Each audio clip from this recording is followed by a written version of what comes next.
Here's Cheese being a good mama. There's her baby.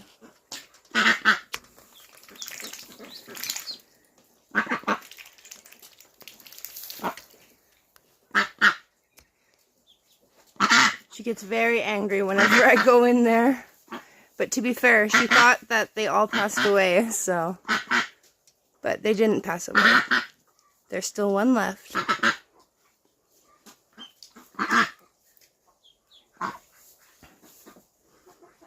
So, makes sense that she's very protective. So I put her back here in the back with just her and her baby.